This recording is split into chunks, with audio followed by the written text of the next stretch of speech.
प्रेक्षकांचं पुन्हा एकदा स्वागत। लोकसभा निवडणुका 18व्या लोकसभेच्या निवडणुका झालेल्या आहेत, संपल्यात, निकाल बाहेर आले, सरकार हे बनलं।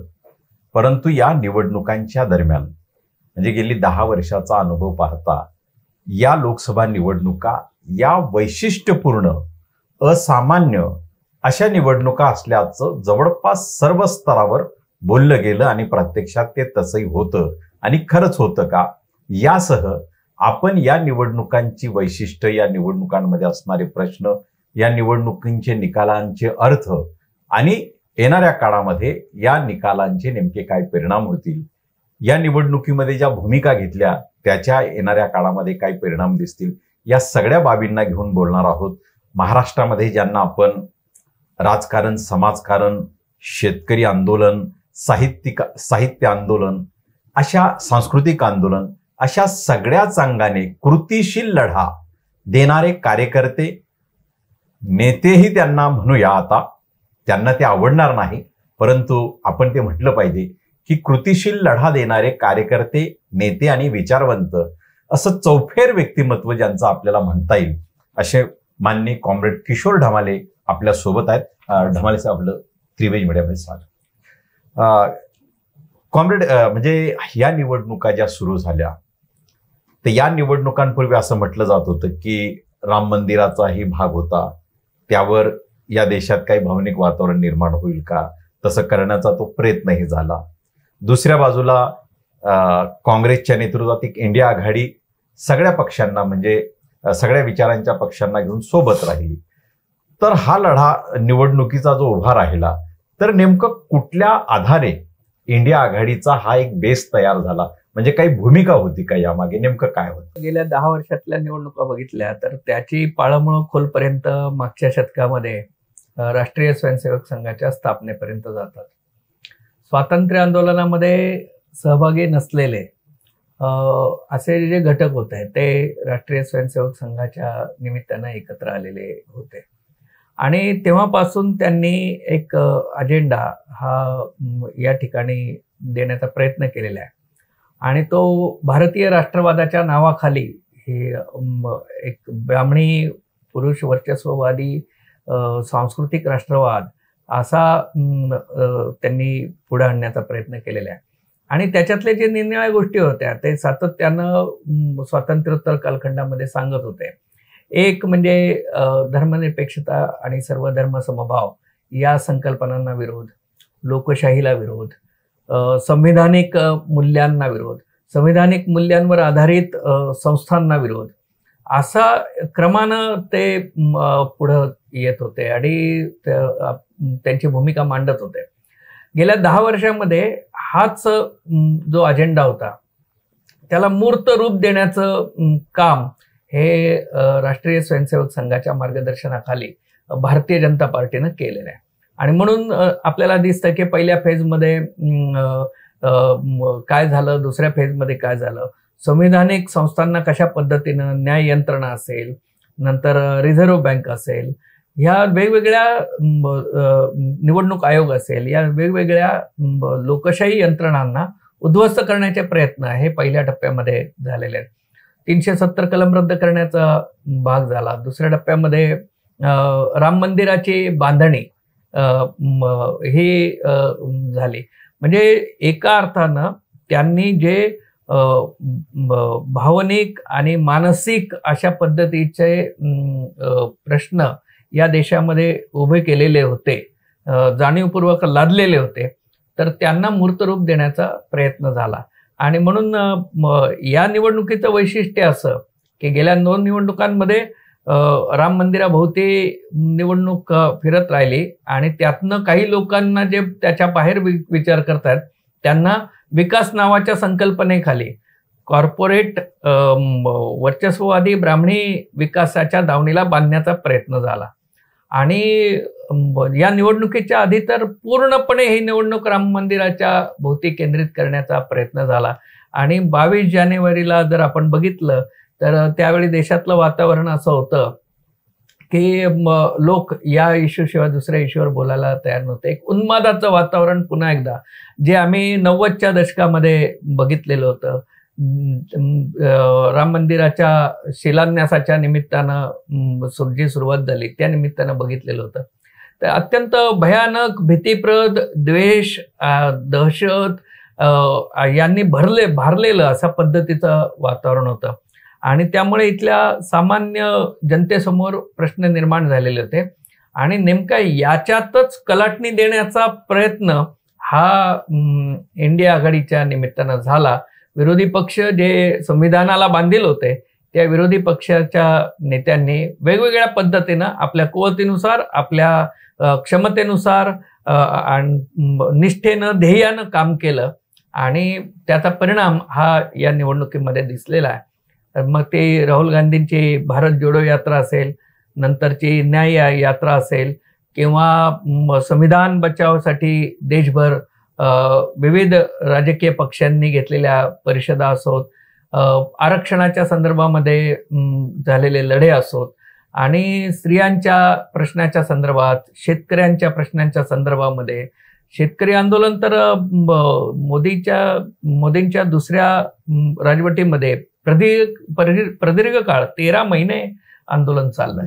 तर ह्यामुळे त्यांनी उपस्थित केलेल्या मुद्द्यांना कलाटणी देणारी ही निवडणूक होती आणि त्यामुळं भावनेच्या आधारे लोकांना उन्मादाच्या फॅसिझमच्या दिशेनं घेऊन जाण्याचे प्रयत्न हे याला थोपवण्याचं काम हे या निवडणुकीत झालं. हे या निवडणुकीचं वैशिष्ट्य आहे. मी तुम्हाला थोडंसं इतिहासात म्हणजे एक ताजा इतिहासामध्ये घेऊन जातो की तुम्ही जवळपास 88-89 त्याच्या आधीपासून तुम्ही सार्वजनिक क्षेत्रामध्ये काम सुरू केलं.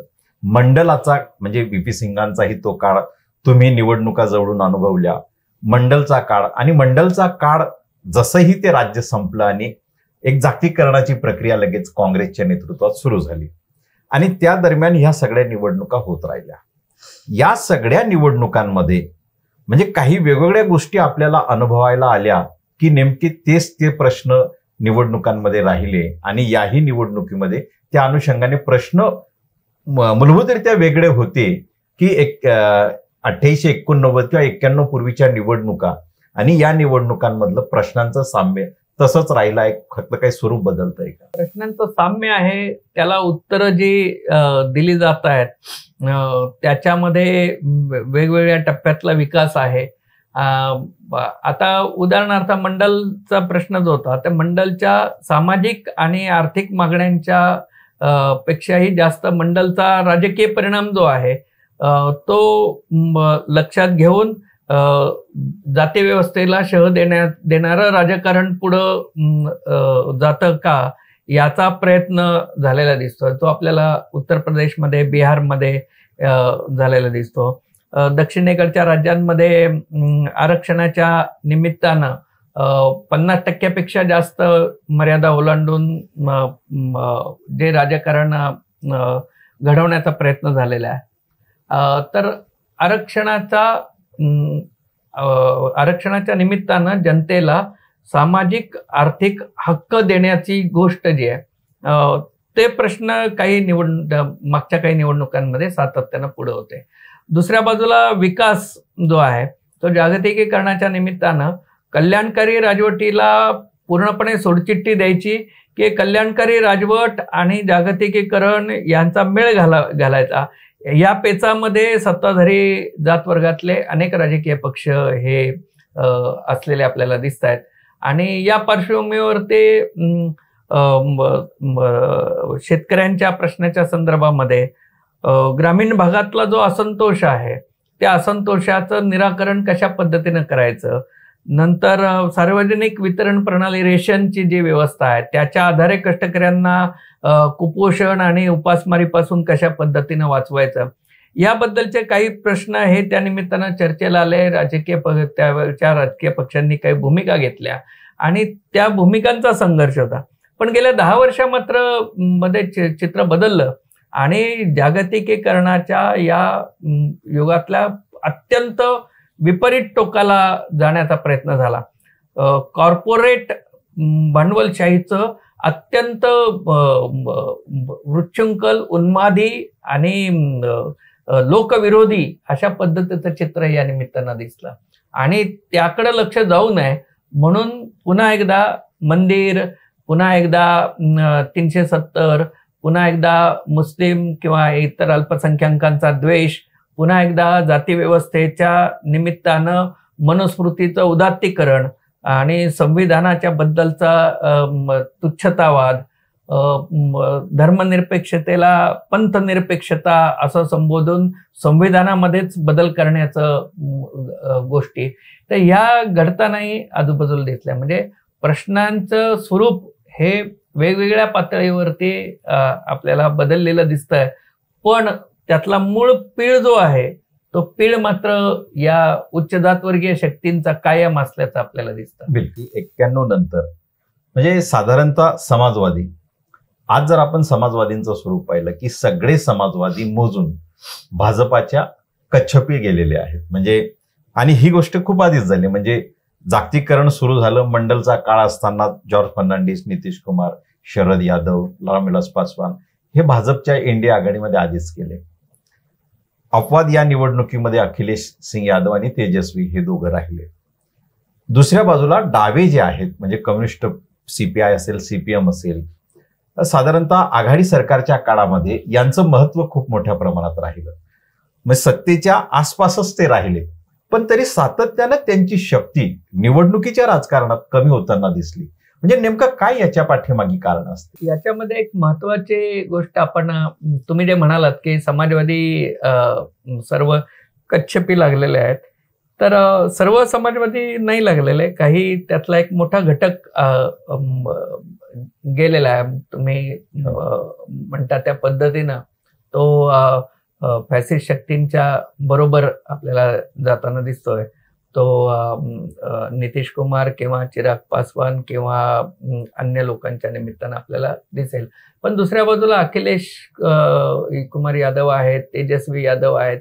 ही नवीन पिढी जी आहे उत्तर प्रदेश, बिहारमधली, हे मंडलोत्तर राजकारणाच्या दुसऱ्या फेजमधली पिढी आहे. आणि त्याचबरोबर फॅसिझम विरोधी लढ्यातली सुद्धा दुसरी फेज आहे. मुलायम सिंग आणि लालू प्रसाद यादवांनी जो लढा तीव्रतेनं पुढे नेलेला होता, त्या लढ्यातली सुद्धा ही दुसरी फेज आहे. व्हीपी सिंगांपासून व्हीपी सिंगांच्या राजकारणापासून 2 प्रवाह गेलेले दिसत आहेत. त्यातला एक प्रवाह जो आहे तो काँग्रेस विरोधी राजकारण जे लोहियांच्या काळामध्ये सुरू झालं, त्याचं ते अंतिम टोकाला नेणं आणि काही झालं तरी चालेल अशा पद्धतीचं आहे. दुसऱ्या बाजूला की काँग्रेस पण आता बदललेली आहे. ते इंदिरा गांधी किंवा राजीव गांधींच्या काळातले काँग्रेस राहिलेले नाही. तर आघाडी कशा पद्धतीनं सामंजस्यानं पुढं न्यायची याचं समीकरण शिकलेली ही काँग्रेस आहे. आणि त्यामुळे बदललेल्या काँग्रेसला बदलता प्रतिसाद देण्याची भूमिका हे समाजवादी चळवळीनं आणि कम्युनिस्ट चळवळीनं घेतलेली आपल्याला दिसते. आणि त्या अर्थानं बदल झालाय. नितीश कुमार किंवा चिराग पासवान किंवा तत्सम ज्या प्रवृत्ती आहेत त्या प्रवृत्तीच आहेत. आणि त्या लोहियावादाचं अतिरेकीकरण नाही आहे, ते खरं तर विकृतीकरणच म्हणलं तरी हरकत नाही. बदलत्या काळानुसार न बदलता संधी साधूपणे व्यवहार करायचा, हाच तो भाग आहे. दुसरं काय आपण इंडिया आघाडी जी गठीत झाली त्याच्या भूमिका, त्याच्या महाराष्ट्रातली भूमिका आणि परिणाम यावर आपण येऊया. पण तत्पूर्वी मी एक प्रश्न तुम्हाला असं विचारू पाहतो की काँग्रेसने जे काही 91 मध्ये आणलं, जागतिकीकरण आणलं, प्रायव्हेटायझेशनचा एक काळ आणला, त्याचा फक्त वेग मोदीच्या सरकारमध्ये किंवा वाजपेयीच्या सरकारमध्ये बदलताना दिसतो. भूमिका तीच आहे, वेग फक्त बदलतो आहे आणि तो बदलला आहे. दुसऱ्या बाजूला काँग्रेस, असं म्हटलं जातं की काँग्रेसमध्ये छुपे संघवादी मोठ्या प्रमाणात आहेत आणि म्हणूनच आज बीजेपी एवढ्या मोठ्या प्रमाणात सत्ता गाजवते आहे किंवा गेली 3री टर्म त्यांना मिळते आहे. तर असं असूनही काँग्रेसमध्ये नेमका काय बदल आपल्याला टिपता येईल म्हणजे त्या अनुषंगानं? काँग्रेसने जागतिकीकरणाच्या संदर्भात किंवा एकूण भांडवलशाहीच्या संदर्भात घेतलेल्या ज्या भूमिका आहेत त्याच्यामध्ये जे लोकविरोधी तत्व आढळली त्याच्याबद्दल आम्ही सातत्यानं बोलणारे लोक आहोत. आणि मग या विकासाचा परिणाम म्हणून तुम्ही आदिवासींना जलजंगल जमिनीपासून विस्थापित करणार आहात का? तुम्ही शेतकऱ्यांच्या वाढत्या आत्महत्येकडे लक्ष देत नाहीये. याच कालखंडामध्ये वाढत्या जाती अत्याचारांकडे तुम्ही दुर्लक्ष करत आहात. असे मुद्दे घेऊन 91 पासून ते 2014 पर्यंतच्या कालखंडामध्ये वेगवेगळ्या वेळेस काँग्रेसच्या जागतिकीकरणाच्या संदर्भातला किंवा विकासाच्या संकल्पनेतल्या उणीवा, विकासाच्या संकल्पनेतला त्यांचा वर्चस्ववाद याबद्दल सातत्यानं आम्ही बोलत आलो. पण त्या संपूर्ण कालखंडामध्ये एक गोष्ट अशी होती की संविधानाच्या संदर्भामध्ये दुमत असणारे काही लोक काँग्रेसच्या अंतर्गत होते, तुम्ही म्हणतात तसं आहे. पण ते हळूहळू कमी होत होते, मार्जिनलाइज होत होते आणि संविधानाबद्दल आत्मीयता बाळगणारे लोक मोठ्या संख्येनं होते.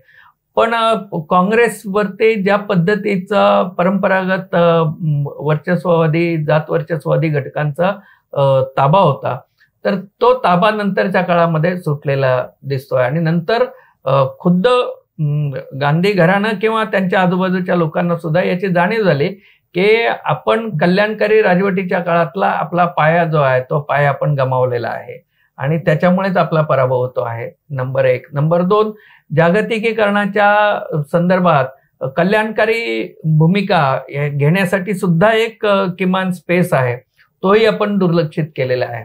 आणि म्हणून या जागतिकीकरणाचा अर्थ कॉर्पोरेट भांडवलशाहीचं निर्लज्ज समर्थन असा होत नाही, तर तो कल्याणकारी बूज कायम राखत आपल्याला पुढे जाता येऊ शकतं हे ते शिकले. पण ते शिकत असतानाच्या काळामध्ये बऱ्याच गोष्टी घडल्या आणि त्या स्वाभाविक होतं आणि त्यांच्या जातवर्गीय चारित्र्याचा भाग म्हणूनच होता ते.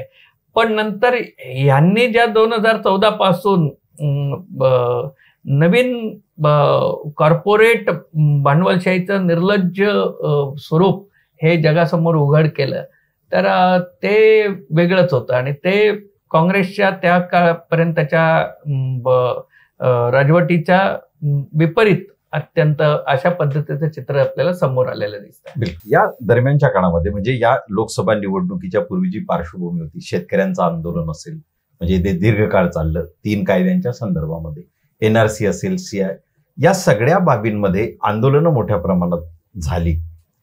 पण त्या आंदोलनाचा राजकीय परिणाम या निवडणुकांमध्ये दिसला का? तसा दिसतोय का तो? निश्चितपणे दिसतो. एक म्हणजे एक फरकाच्या बद्दलच जागतिकीकरणाच्या कालखंडामध्येही स्वामीनाथन आयोगाची नेमणूक करण्याचं काम हे 2004 ते 2009च्या कालखंडातल्या मनमोहन सिंगांच्या काळात घडलेलं आपल्याला दिसतं. स्वामीनाथन आयोगाच्या शिफारसी घेऊन त्या शिफारसींबद्दल चर्चा देशभर झालेली आपल्याला आढळते. शेतीमालाला उत्पादन खर्च अधिक 50% नफा असा हमीभाव हा दिला गेला पाहिजे आणि उत्पादन खर्चामध्ये त्या शेतकऱ्याच्या कुटुंबातले जे श्रम आहेत ते श्रम हे सुद्धा मोजले गेले पाहिजेत. या पद्धतीची जी शिफारस आहे तर त्याची चर्चा होत होते. या कालखंडामध्ये 2014 नंतरच्या कालखंडामध्ये शेतकरी वर्गानं जे अनुभवलं आहे ते तर तितके भीषणता, दाहकता, दहशत हे दुसरं कोणीच अनुभवलेली दिसणार नाही आपल्याला. इतकं प्रचंड दहशतीचं वातावरण होतं. 3 कृषी कायदे केले गेले, करोनाच्या काळात केले गेले, राज्य सरकारांच्या अधिकारावर अतिक्रमण करून संविधानाला धाब्यावर बसून केले गेले आणि त्या कृषी कायद्यांच्या आधारे अदानी आणि अंबानीच्या कॉर्पोरेट एक क्षेत्राला शेती कृषी क्षेत्रावर वर्चस्व गाजवण्यासाठी मोकळं रान देण्याचा प्रयत्न झाला आणि त्याला विरोध पंजाबच्या शेतकऱ्यांनी, हरियाणाच्या शेतकऱ्यांनी, पश्चिम UPच्या शेतकऱ्यांनी केला. त्या वेळेस निघालेले जे मोर्चे होते त्या मोर्चांना अडवण्यात आलं, रस्त्यामध्ये खिळे ठोकण्यात आले, पंजाबमधल्या शेतकऱ्यांना खलिस्तानी देशद्रोही ठरवण्यात आलं. हे सगळं या देशानं बघितलेलं आहे आणि त्याची एक चीड हे जनतेमध्ये होती, शेतकऱ्यांच्या मध्ये सर्वदूर होती आणि त्यालाच पुन्हा ह्यांची जी कॉर्पोरेट दार्जिनी धोरणं आहेत ते खतपाणीच घालत होते एका अर्थानं. आणि म्हणून कपाशीचा भाव हा स्वतः सत्तेवर नसताना आम्ही 10,000 रुपये कपाशीला भाव देऊ म्हणून सांगायचं आणि सत्तेवर आल्यानंतर 10 वर्ष तो भाव स्थिर राहील, जो 2014चा आहे तो स्थिर राहील अशी भूमिका घेतली गेली. सोयाबीनच्या बाबतीत तेच झालं. तेलबियांच्या बाबतीमध्ये जेव्हा भाव मिळण्याची शक्यता होते तेव्हा आयात करण्यात आली. कांद्याला निर्यात बंदी करण्यात आली. 40% निर्यात शुल्क लादण्यात आलं आणि नंतर निर्लज्जपणे गुजरात निवडणुकीच्या परिणामी गुजरातच्या कांद्याला परवानगी दिली, कर्नाटकच्या कांद्याला परवानगी दिली, महाराष्ट्रातल्या कांद्याला परवानगी दिली नाही. कपाशी, कांदा, सोयाबीन या सगळ्याच बाबतीमध्ये शेतकऱ्यांनी अनुभवलं आणि कॉर्पोरेट धार्जिनं धोरण जे आहे ते धोरण आणि शेतकरी वर्गांबद्दलचा ब्राह्मणी तुच्छतावाद हा या कालखंडाला अनुभवला आणि एक प्रचंड दहशत शेतकऱ्यांमध्ये होती आणि त्याला शेतकऱ्यांनी उत्तर दिलं आणि म्हणूनच 63 जागा भाजपच्या कमी झालेल्या आहेत, त्याच्यापैकी 60 जागा या ग्रामीण भागातल्या आहेत. आणि तुम्ही बघा महाराष्ट्रामध्ये सुद्धा हा संपूर्ण कांद्याचा पट्टा जो आहे तो धुळे ग्रामीण पासून सुरू होणारा आणि शिरूर चाकणपर्यंत येणारा या सर्व पट्ट्यामध्ये भाजपचे उमेदवार पडलेले आहेत. आणि हरियाणा, युपी, बिहार याच्यामध्ये किसान महासभेचे 2 नेते निवडून आलेले आहेत.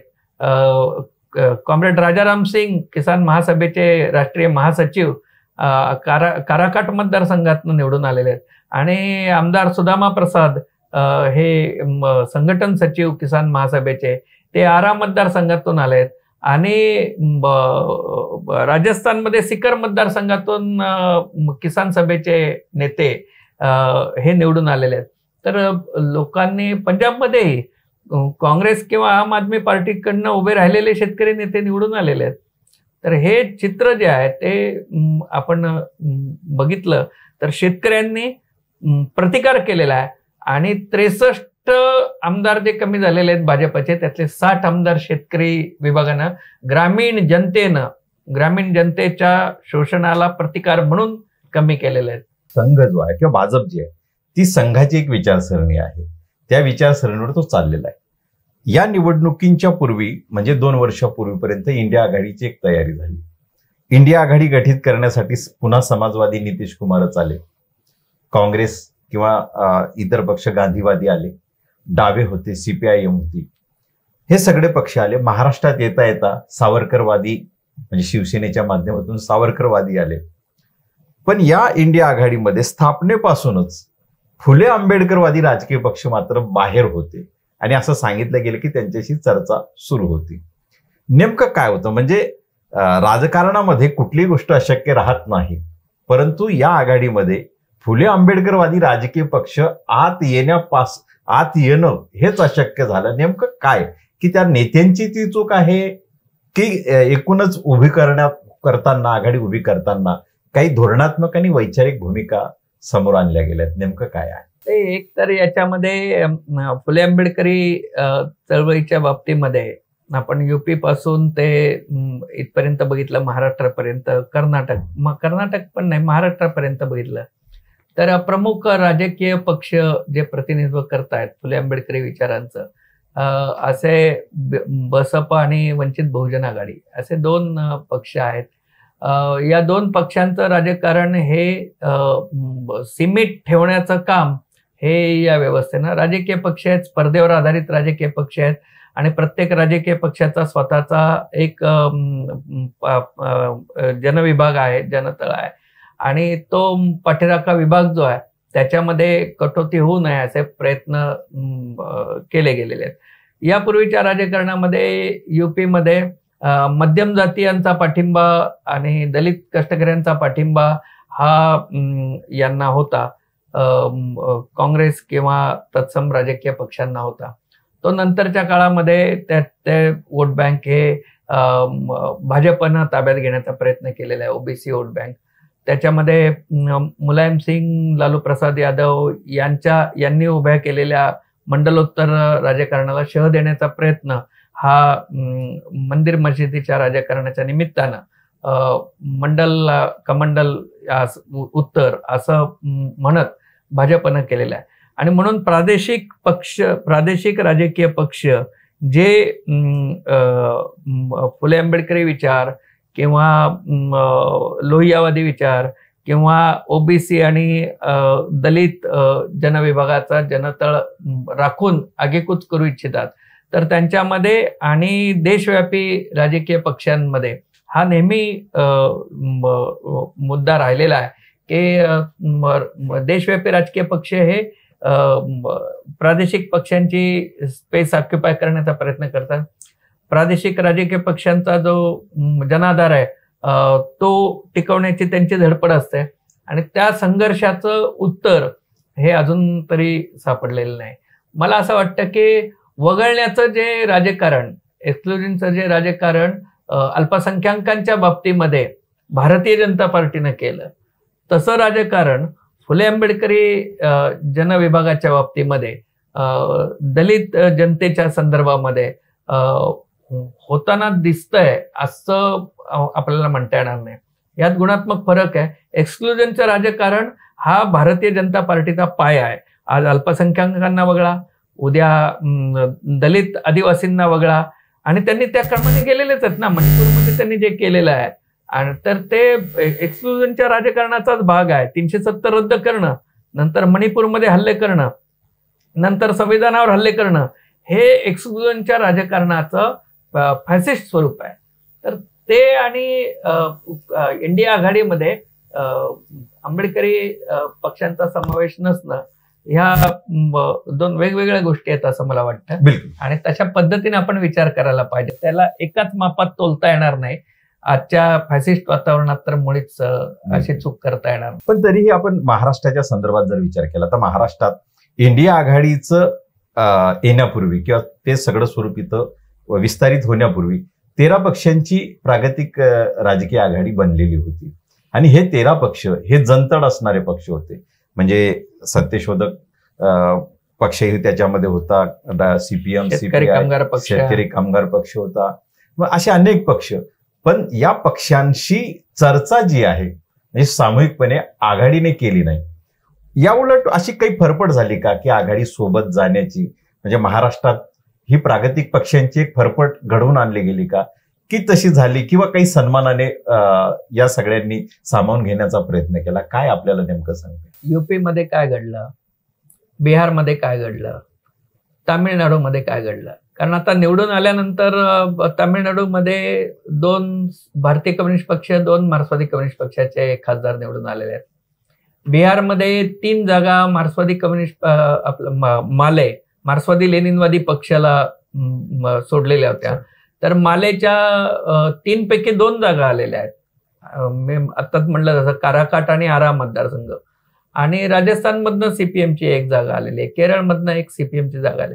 तर ज्या ठिकाणी सामंजस्यपूर्ण व्यवस्थित आघाडी झाली त्या ठिकाणी त्याचा फायदा हा इंडिया आघाडीला झालेला आहे. इंडिया आघाडीमध्ये मार्क्सवादी कम्युनिस्ट पक्ष, भारतीय कम्युनिस्ट पक्ष, कम्युनिस्ट पार्टी ऑफ इंडिया, माले, कॉम्रेड दीपंकर भट्टाचार्य त्याचे राष्ट्रीय महासचिव आहेत. तर हे 3 पक्ष तर राष्ट्रीय पातळीवर होतेच. आणि महाराष्ट्रामध्ये प्रागतिक पक्षांच्या निमित्ताने ती 13 पक्षांची आघाडी झाली. तर आम्ही असा निर्णय घेतला की शेतकरी कामगार पक्षाचे भाई जयंत पाटील यांना या सर्व प्रागतिक पक्षांचा प्रतिनिधी म्हणून त्याच्यात पाठवायचं. कारण ऑलरेडी हे 3 पक्ष कम्युनिस्ट पक्ष त्याच्यामध्ये आहेत. पुन्हा समाजवादी पार्टी मुलायमसिंग यादवांची, अखिलेश यादवांची जी आहे ती पण आहे. त्याचे महाराष्ट्रातले नेते अबुभाई आझमी हे महाराष्ट्रातल्या प्रागतिक पक्षांच्या आघाडीमध्ये होतेच. तर उर्वरित छोट्या छोट्या पक्ष संघटनांची आघाडीचे प्रतिनिधी म्हणून शेतकरी कामगार पक्षाचे जयंत भाईंना मी त्याच्यामध्ये पाठवलं होतं आणि फरफट झाली नाही. आता या सगळ्या ह्याच्यामध्ये स्थानिक इंडिया आघाडीच्या नेतृत्वाचं सुद्धा कौशल्य असतं, जे बिहारमध्ये होतं की तुम्ही सर्वजण एकत्र प्रचार मोहीम राबवणं, त्या प्रचार मोहिमेमध्ये ज्या पक्षांनी उमेदवार उभे केलेले नाहीत पण जे आघाडीमध्ये आहेत तर त्या पक्षांचं सहकार्य घेणं. आणि मला असं वाटतं की ते त्या नेतृत्वाचा भाग असतो त्या राज्यातल्या. महाराष्ट्रामध्ये पण आम्ही धुळे, नंदुरबार, नाशिक या 3 जिल्ह्यांमध्ये आणि संभाजीनगर, औरंगाबाद या जिल्ह्यामध्ये आम्ही 4 जिल्ह्यांमध्ये अत्यंत चांगल्या पद्धतीनं कोऑर्डिनेशन ठेवून इंडिया आघाडीचा प्रचार केला आणि त्या ठिकाणी आम्ही जाहीर सभांचं एक मोठं पर्व उभं केलं, मोठ्या मोहिमा घेतल्या आणि निन्या प्रकारे म्हणजे एकेका मतदारसंघात 15-15 मोठ्या सभा सत्यशोधक कम्युनिस्ट पक्षाच्या पुढाकारानं झालेल्या आहेत आणि ज्याच्यामध्ये काँग्रेसचे जिल्हास्तरीय नेते आणि राज्यस्तरीय म्हणजे काँग्रेसचे प्रदेशाध्यक्ष आमदार कुणाल बाबा पाटील असतील किंवा नानाभाऊ पटोले राज्याचे अध्यक्ष असतील, हे त्या सभांमध्ये सहभागी झालेले आहेत.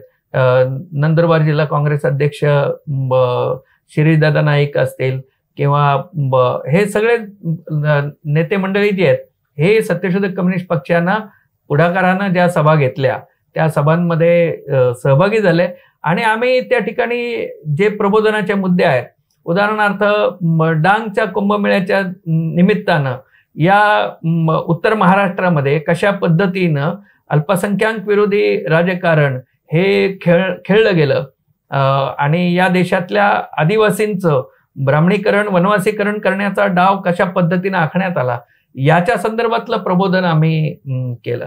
किंबहुना आम्ही 2006 पासून ते करत होतो, त्याचं प्रतिबिंब सुद्धा इंडिया आघाडीच्या जाहीरनाम्यामध्ये उमटलेलं दिसतं आणि म्हणून राहुल गांधींनी सातत्यानं वनवासी म्हणणं हे चुकीचं आहे अशा पद्धतीची भूमिका घेतली. आम्ही तर 2006 साली मागणी केली. सत्यशोधक कम्युनिस्ट पक्ष या देशातला पहिला पक्ष आहे की ज्याने सांगितलं की वनवासी जे म्हणतात आदिवासींना, ते आदिवासींचं या देशातलं आदिपण जे आहे ते नाकारतायत आणि म्हणून हा अॅट्रॉसिटी अंतर्गत गुन्हा दाखल केला पाहिजे असं वनवासी म्हणणाऱ्यांना.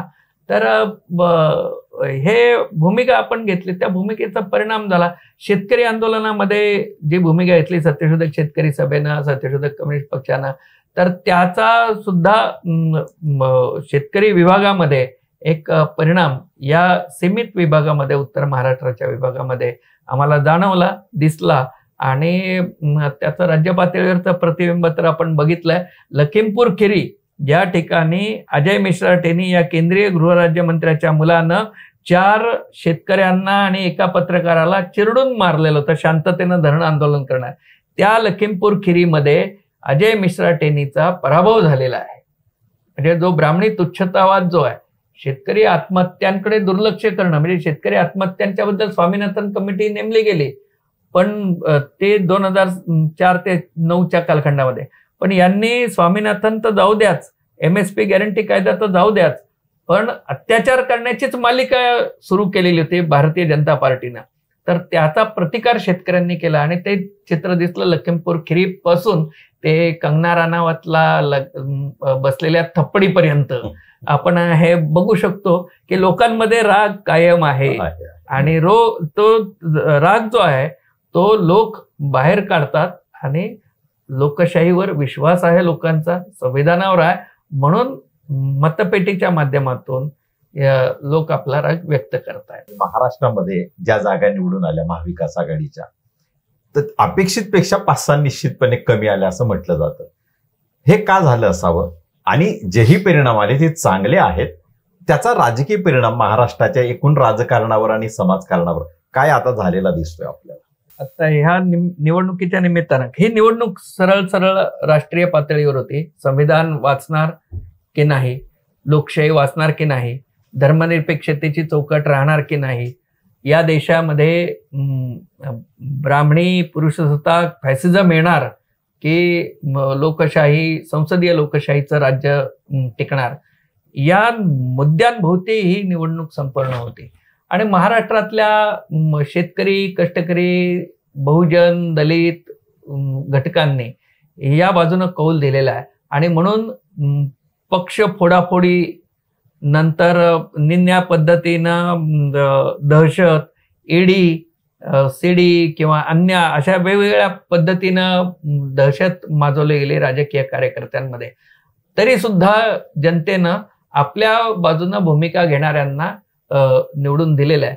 ही एका अर्थानं जनतेने हातात घेतलेली निवडणूक होती आणि म्हणून त्याचं चित्र आपण बघितलं की मोठ्या संख्येनं आदिवासी विभागामध्ये यांनी ख्रिश्चन आदिवासींना वगळण्याचा डिलिस्टिंगचा मुद्दा आणला की जेणेकरून आदिवासींमध्ये आदिवासी विरुद्ध ख्रिश्चन, आदिवासी विरुद्ध मुस्लिम अशा पद्धतीने फूट पडेल असं. त्याला चपराक मिळाली. नंदुरबारमध्ये मोठ्या संख्येनं लोकांनी मोठ्या मताधिक्यानं ॲडव्होकेट गोवाल पाडवेंना निवडून दिलेला आहे. शेतकऱ्यांच्या प्रश्नावरती भूमिका घेणाऱ्या इंडिया आघाडीला निवडून दिलेलं आहे. तर परिणाम जो आहे महाराष्ट्रामध्ये, तुम्ही म्हणता तसं अधिक व्यवस्थित नियोजन केलं असतं आणि त्याच्या संदर्भामध्ये एकजुटीचं आणखीन एक पाऊल पुढे टाकलं असतं.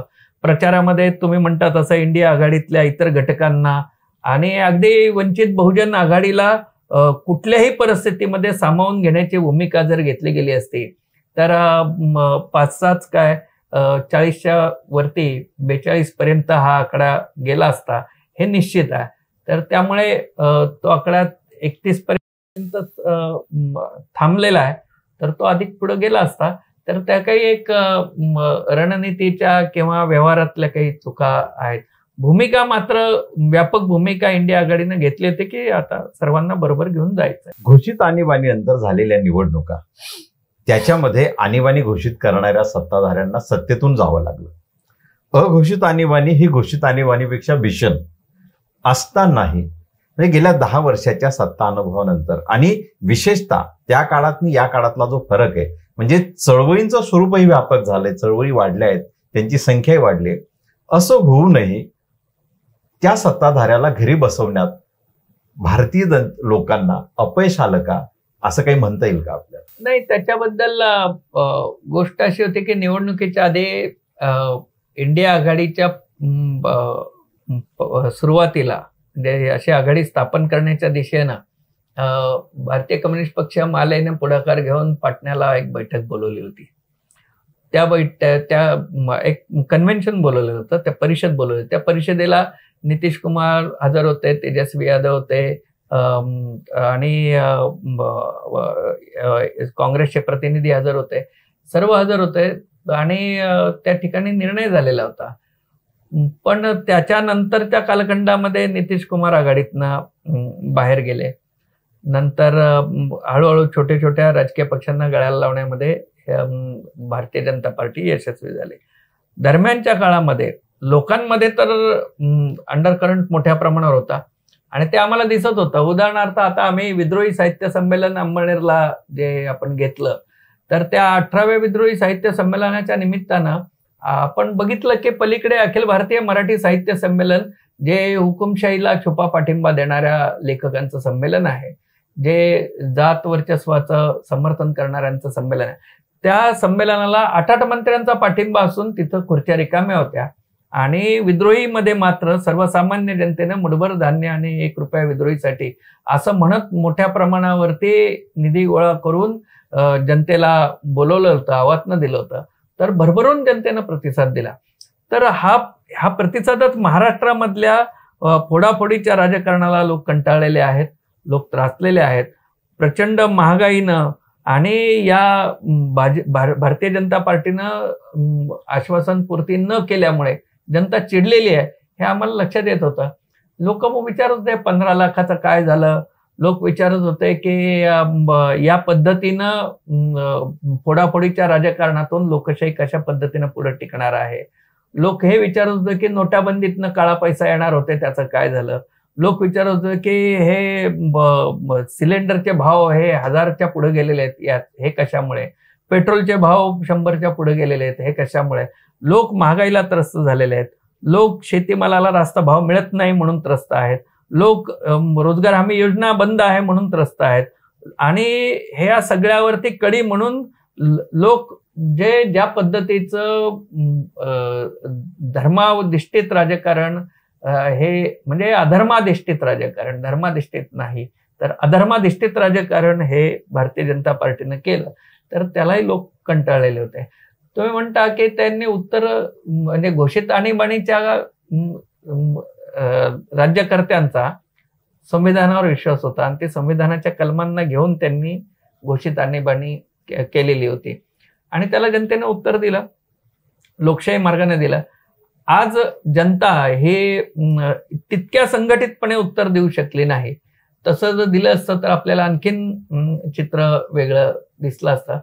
पण आता जनतेला हे लक्षात आलेलं आहे की अघोषित आणीबाणीचा समर्थन करणारे छुपे पुरोगामी जे आहेत ते नितीश कुमार किंवा तत्सम हे आता जनतेच्या लक्षात आलंय आणि जनता पुढच्या वेळेस ती चूक दुरुस्त करेल बिहारमधली जनता, असा निश्चित विश्वास बाळगायला आपल्याला हरकत. आकडेवारींना घेऊन या निवडणुकीत जी आकडेवारी समोर येते त्याला घेऊन एक प्रश्न, म्हणजे बिहारचंच मी एक उदाहरण देतो की राजदला 1,01,00,000 मतदान आहे, पण खासदार त्यांचे 4च आहेत.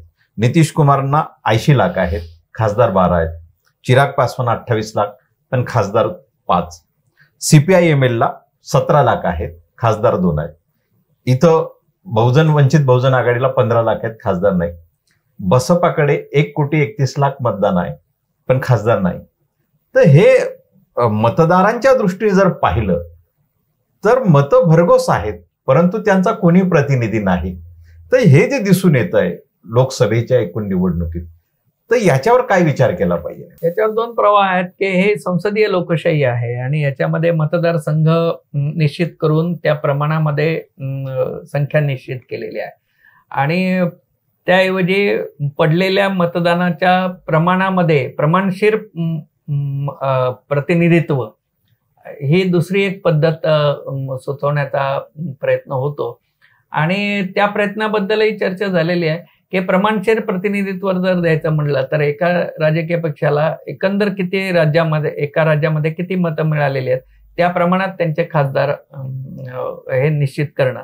त्याच्यातून लोकांचा आक्षेपही आहेत की मग मतदारसंघ केंद्रित विकासाची पद्धत आहे ती होणार नाही. दुसऱ्या बाजूला भारतीय समाज हा अजूनही जाती आधारित समाज आहे. या जाती आधारित समाजामध्ये वर्चस्व असणाऱ्या किंवा संख्येनं जास्त असणाऱ्या जातींनाच जास्त प्रतिनिधित्व मिळेल आणि मग छोट्या छोट्या जातींना तशा पद्धतीचं प्रतिनिधित्वच मिळणं शक्य होणार नाही, कारण त्यांचे राजकीय पक्ष हेही छोटे असतील या अर्थानं. तर आता दोन्ही म्हणजे तुम्ही संसदीय प्रतिनिधित्वाची पद्धत किंवा प्रमाणशीर प्रतिनिधित्वाची पद्धत या दोन्हीमध्ये काही चांगल्या गोष्टी आहेत, काही उणीव आहेत. तर याची चर्चा ही मात्र केली गेली पाहिजे आणि जातीविहीन स्त्री पुरुष विषमताविहीन अशा पद्धतीच्या समाज रचनेकडे जाण्यासाठी आपल्याला अधिक उपयुक्त अशा पद्धतीची लोकशाही पद्धत कशी आणता येईल याचा विचार आपण केला पाहिजे आणि त्याचाही प्रबोधन जनतेमध्ये नेलं पाहिजे. याचं कारण अध्यक्षीय पद्धतीकडे हे सगळे घेऊन जाण्याचे प्रयत्न हे उच्च जात वर्गाकडनं होत आहेत. तर त्या आणि किंवा ध्रुवीकरणात्मक अशा पद्धतीनं 2च मोठे पक्ष आणि बाकी पक्षच नकोत, अशा चुकीच्या मार्गांना ही चर्चा घेऊन जाण्याचे प्रयत्न होत आहेत. त्याऐवजी प्रमाणशीर प्रतिनिधित्वाची पद्धत आणि पक्ष पद्धती जी आहे त्या पक्ष पद्धतीनुसार संसदीय मतदारसंघांना प्रतिनिधित्व, तर याचा एक मेळ घालण्याचा प्रयत्न हा पुढच्या काळामध्ये झाला पाहिजे आणि त्याच्यामध्ये राज्यशास्त्राच्या अभ्यासकांनी विशेषतः संविधानाच्या अभ्यासकांनी लक्ष घातलं पाहिजे की ज्यातून जनतेला खऱ्याखुऱ्या अर्थानं प्रतिनिधित्व मिळेल आणि ते जे प्रतिनिधित्व निवडलेलं आहे ते फेक प्रतिनिधित्व राहणार नाही, अशा पद्धतीची काळजी घेतली गेली पाहिजे. राखीव मतदारसंघाबाबतही तोच प्रकार आपल्याला दिसतो. राखीव मतदारसंघातनं निवडून येणारे प्रतिनिधी हे खरोखर दलित कष्टकरी जनतेचे प्रतिनिधी आहेत का असाही प्रश्न विचारला जातो आणि म्हणून प्रमाणशीर प्रतिनिधित्वाच्या पद्धतीचा विचार करावा अशी भूमिका मांडली जाते. तर याचा एक समेट कुठेतरी मेळ घातला गेला पाहिजे हे निश्चित आहे. सरकार बनलं आहे, मोदींच्या मंत्रिमंडळात एकूण 72 सदस्य आहेत, त्यातले 45 पेक्षा अधिक हे SC ST OBC आणि धार्मिक अल्पसंख्याक आहेत, मुस्लिम येतं. असं ज्या दिवशी जाहीर झालं म्हणजे समोर आलं त्याच्या दुसऱ्याच दिवशी मोहन भागवत हे भाषण करतात, मोदींशी मतभेदही व्यक्त करतात आणि मोहन भागवत त्यांच्या भाषणामध्ये कबीरी मांडतात, बिरसा मुंडाही मांडतात, बुद्धही मांडतात, आंबेडकरी मांडतात, फ्रेंच राज्यक्रांती मांडतात. याचा आपण काय नेमका अर्थ घ्यावा? हे बदलत्या काळामध्येही घडवणारे आम्हीच आहोत हे सांगण्याचा संघाचा प्रयत्न आहे. आणि ते घडवतायत हे लपवून आम्हीच खरोखर राज्य करतो आहोत असं सांगण्याचा प्रयत्न हा मोदी अमित शहा यांच्याकडून होतोय असं दिसतंय साधारणतः. कारण असं आहे की ते 2014 मध्ये निवडून आल्यानंतर भागवतांनी जाऊन दिल्लीमध्ये राष्ट्रसंघाच्या कार्यालयात बसून सर्व मंत्र्यांना बोलवून, प्रधानमंत्र्यांसह सर्वांना बोलवून त्यांची धाडाधडती घेतली होती. पण ते एकदाच झालं, त्याच्यानंतर ते झालेलं नाही. त्याच्यानंतर मोदींनी सर्व सूत्र हातात घेतलेली आहेत. हे चित्र आपण बघितलं. मोदी हे नाकापेक्षा मोती जड तर मोदी जड असं होऊ नये असं राष्ट्रसंघाला वाटणं स्वाभाविक आहे. हे हुकुमशहांच्या अंतर्गतली स्पर्धा आहे आणि म्हणूनच मणिपूरच्या मुद्द्यावर ते मुद्दा आता उकरून आता पुढे आणण्याचं काम हे भागवत करतायत. मग भागवत ते वर्षभर का शांत बसले?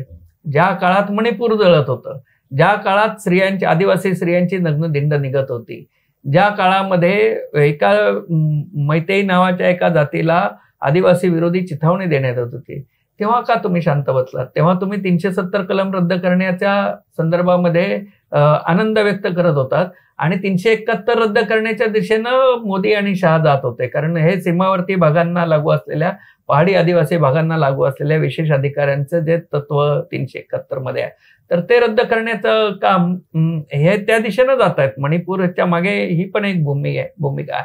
दुसऱ्या बाजूला हे सगळ्या जल जंगल जमिनीचे स्रोत जे आहेत ते कॉर्पोरेट शक्तींना देण्याचं कारस्थान याच्या पाठीमागे आहे. मग हे सगळं मणिपूरच्या पाठीमागे हे सगळं घडत असताना आज तुम्ही 1 वर्षानंतर मणिपूर शांत केलं पाहिजे असं म्हणता, पण मणिपूर अशांत का झालं याच्याबद्दल तुम्ही बोलत नाहीये. म्हणजे तुम्ही, तुमचे मूलभूत मतभेद नाहीच आहेत मोदी शहांशी, तुमचे मतभेद फक्त वरवरचे आहेत. सत्तेच्या संदर्भामध्ये निर्णायक अधिकार कुणाला याच्या संदर्भातले काही एक भांडणाचा मुद्दा, आंतरविरोधाचा मुद्दा आहे. तो फार छोटा आंतरविरोध आहे, तो काही फार मोठा आंतरविरोध आहे असं मानायचं काही कारण नाही. कारण हे सर्वजण जे आहेत ते या देशातली जात, वर्गीय आणि पुरुषसत्ताक विषमता कायम ठेवण्याच्या दिशेनं जाणारे सगळे मंडळी आहेत आणि त्यांच्यामध्ये कोण अधिक जोरात चालतं, कोण कमी चालतं, कोण हळूहळू चालून विश्रांती घेतं, असे वेगवेगळे प्रकार आहेत. एवढंच, बाकी त्यांची दिशा मात्र स्पष्ट आहे आणि तोच धोका हा जास्त आहे. या देशातल्या शेतकरी, कष्टकरी विभागांना किंवा नवजागृत अशा ग्रामीण कष्टकरी समूहांना, आदिवासी, दलित, भटके विमुक्त यांच्या संदर्भामध्ये सुद्धा हा एक महत्वाचा मुद्दा आहे की हा धोका ओळखला गेला पाहिजे. जो या ब्राह्मणी फॅसिस्ट शक्तींनी आणलेला धोका आहे तो ओळखला पाहिजे आणि त्याच्यापासून सावध झालं पाहिजे. महाराष्ट्राच्या समाजकारण, राजकारण, शेतकरी लढा, सांस्कृतिक लढा, साहित्यिक लढा या सगळ्यांमध्ये एक तुमचं व्यक्तिमत्व आघाडीत आहे. येणाऱ्या काळात विधानसभाच्या निवडणुका आहेत. या सत्ता बदलाच्या प्रक्रियेमध्ये म्हणजे महाराष्ट्रातले सगळे पक्ष या महाविकास आघाडीच्या माध्यमातून सत्ता बदल करण्याची प्रक्रिया हातात घेणार आहेत का आणि ती कशी असेल? महाविकास आघाडी आता या दिल्लीत एकंदर ज्या पद्धतीनं संख्याबळ मिळालेलं आहे इंडिया आघाडीला, तर त्याच्यातून महाराष्ट्रातल्या जनतेचं निश्चित हुरूप वाढलेला आहे आणि महाराष्ट्रातल्या राजकीय पक्षांनाही हे अभिमानाची गोष्ट आहे की याच्यामध्ये इंडिया आघाडीच्या संख्येमध्ये लक्षणीय भर टाकण्याचं काम महाराष्ट्रानं केलेलं आहे. आता महाराष्ट्रातच 3 महिन्यानंतर निवडणूक आहेत.